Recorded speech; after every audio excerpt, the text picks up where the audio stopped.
Tayo po ay magsiluhod, tanda ng paggalang sa banal na Espiritu sa katauhan ng mahal na Apo Conching.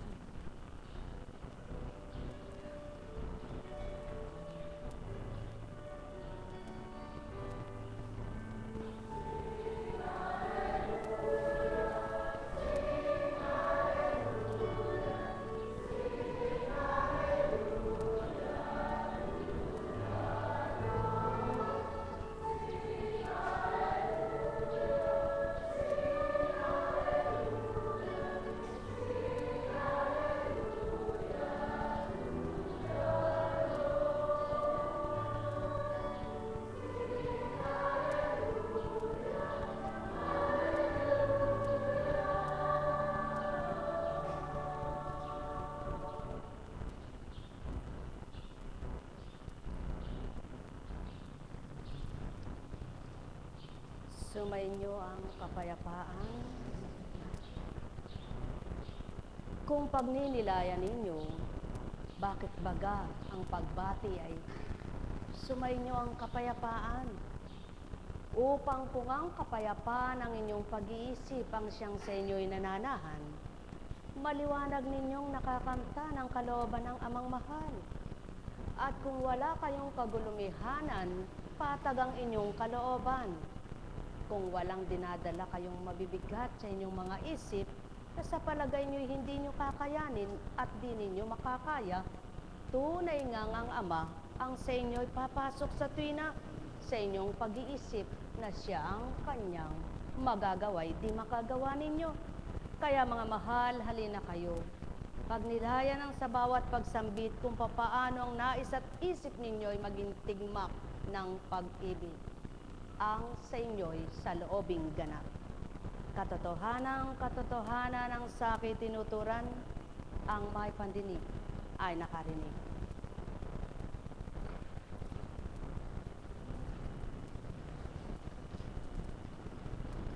Buhay nga ba ang Ama? Welcome sa inyo, mga anak. Ang nalulumbay, sino taga-aliw?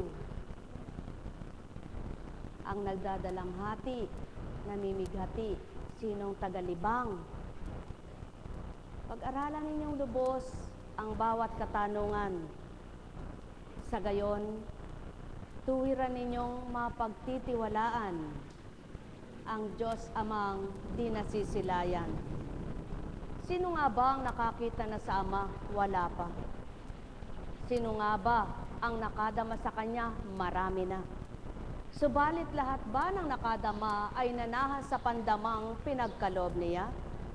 Kung lahat lamang ng mga anak niya nananahas sa pandamang mula sa Kanya, di sinsana'y walang malulumbay na anak siya. Sapagkat tigib ng pag-asa, tigib ng ligaya. Ang may pandinig ay nakarinig. Sumainyo ang kapayapaan, pagharian kayo, mga mahal ko.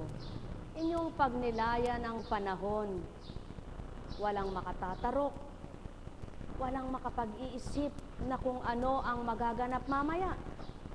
Kung uulan baga, sisingkadang araw, o kukulimlim. Kundi naghihintay na lamang kung ano magaganap ang tao, di baga? Subalit sa kabila ng paghihintay niya kung anong mangyayaring maganda sa bawat araw, kung may pagtitiwala at paniniwala siya, hindi mahihirapan ang kalooban niya. Buhay ba ang Ama?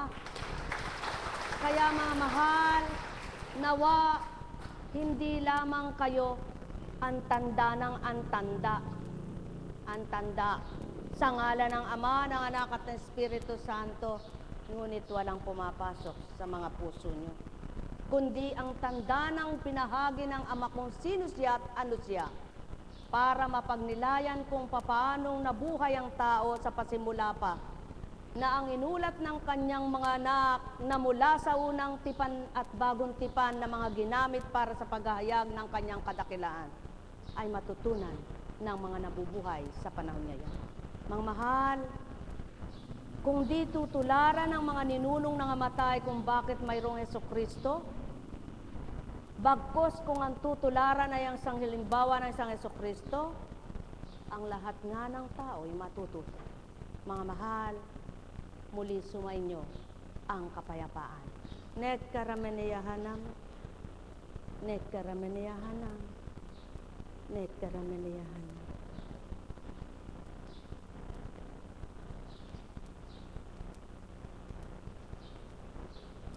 Kapag mataas ang pananaw ng tao sa kanyang sarili, hindi kayang yumukod, lalo't sa kapwa niyang mababa sa kanya.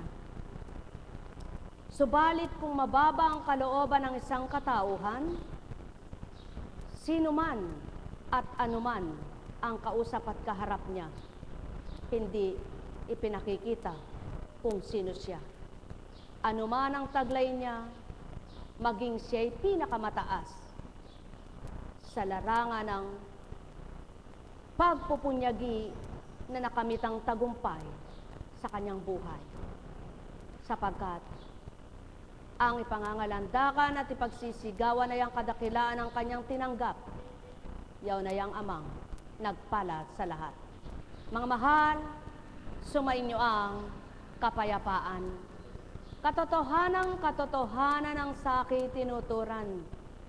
Ang kababa ng loob, walang hindi magiging marapat kung ito ang nasa tao at ito yung ganap na tinanggap. Pagpapakababa, pagkukumbaba, mababa na nilalang. Ama ang nalulugod na tuwiran. Mahal na mahal ko kayo. Tuwiran kong tinuturan. Mapapalad ang nagpakababa sa kanyang sarili at ang ama ang nilagakan at pinagtiwala